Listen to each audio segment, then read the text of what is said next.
Hey guys, Mallory here with another stamp video. So today I'm going to go over my U.S. Stamp collection from 1847 to about 1923. I won't do any of the commemoratives or like postage due stamps or parcel post or anything like that. So I'll just show you the main ones, the normal issue stamps. So first off, this album is a safe album. The thing I love about these safe albums is they have a sheet where you put your stamps in that keeps them nice and safe, and then on the back it actually has the pictures of the stamp you need to put there. So but yeah, we'll just get going because it might be a little bit long video. Sorry if it's a little shaky. I'm doing my best. So as you can see, super proud of this. Scott 1 and Scott 2. Love those two stamps. Scott 2 cost me a pretty penny, but I got him. As we go down, just a few of the normal ones. I do have this guy down here. He's in pretty good shape. Another thing with the safe album is you can see the backs of the stamps. Of course, hinge marks and little holes might not show up on one that you're just mounting to a book, but this one, yeah, you can see the backs of them. Moving on, just got a few more, nothing too special. That guy down there. Again, I'm not going to expand on these stamps too much because this might be a long video. I'm just showing you guys my collection. Moving on, again, nothing too special.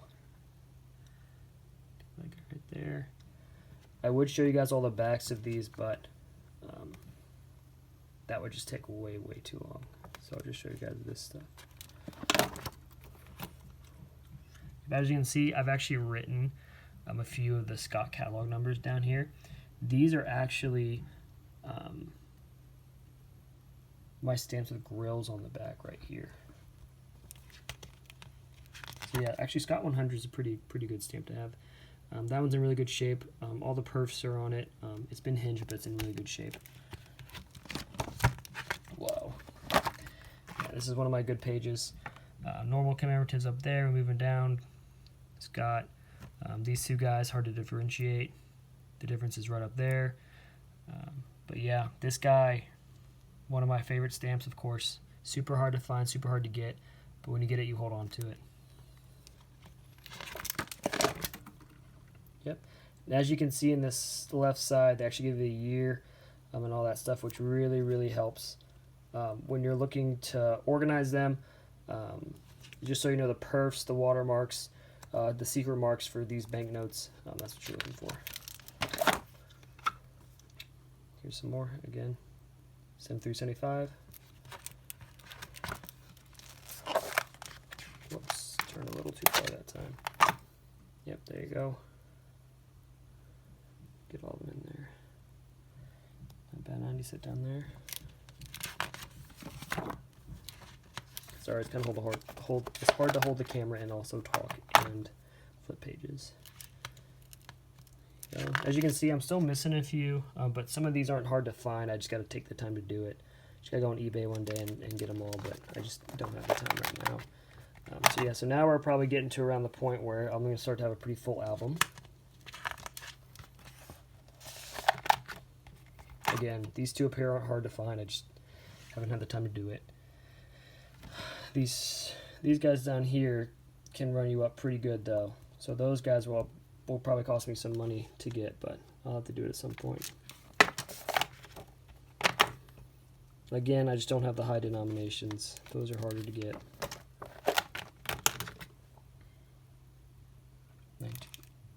1896.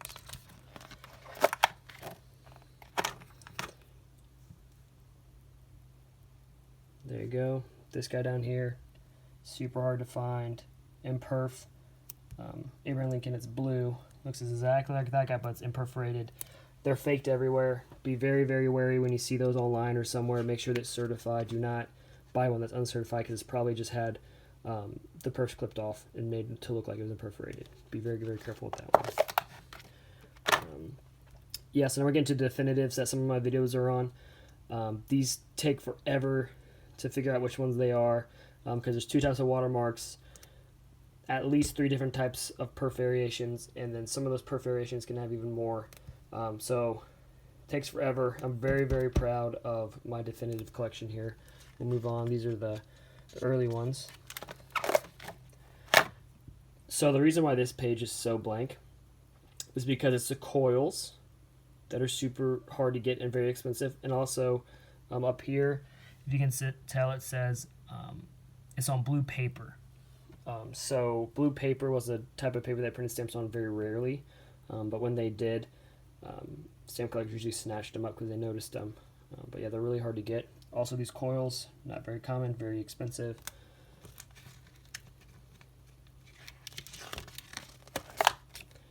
Moving on, what's this? 19, 10 to 11. Again, I start to have a pretty full album here. Yep, so these are some more coils I have from 10 to 13.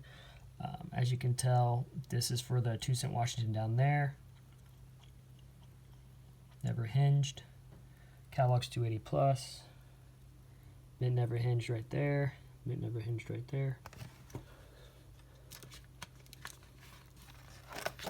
Let's see here.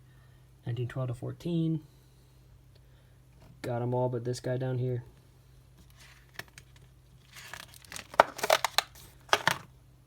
Let's see. 14, 15. Got all of them but that one on the bottom right, once again. Missing one or two, maybe one page. Again, yeah, got some more coils.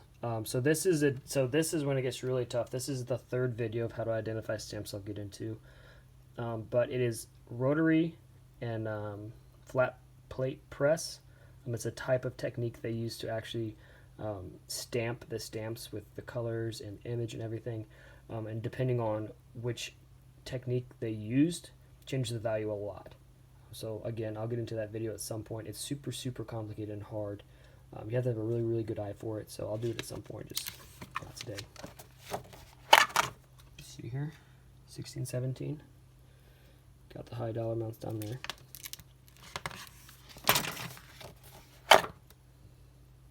$17, $19.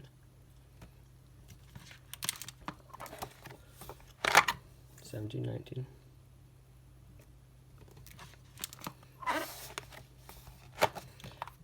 Now these 1820 stamps are actually, they're called offset printing. I don't know if you can tell, but the colors look a little weird. See how they're like they look kind of, I don't know, they just look different than normal stamps. Normally you can tell these, you can see the difference like right off the bat. I can pick them out of a group of definitives immediately. But yeah, they have like this kind of whiter color, I guess, a little like less dark. They just look different. But again, that just kind of takes an eye and know what you're looking for. Yep. Got some work on this page. These are the coil waste sections. So the funny thing about these stamps down here is the top set of perfs might be 10, but the side set of perfs might be like 11 or something like that. So they're a little harder to find, and you really have to be good at with your perf gauge and be paying attention to the possibility of having one of these. Yeah, coil waste.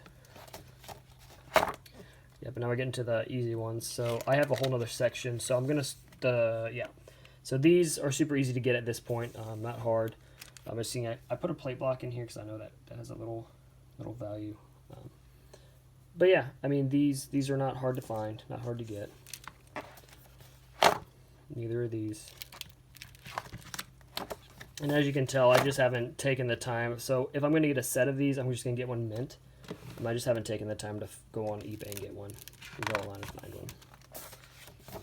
See, these are mostly mint, except for those two guys up in the top right as well. I'm pretty proud of this. Full set, Kansas and Nebraska overprints, all mint. Some are hinged, some are not, but that's a big check for my collection right there.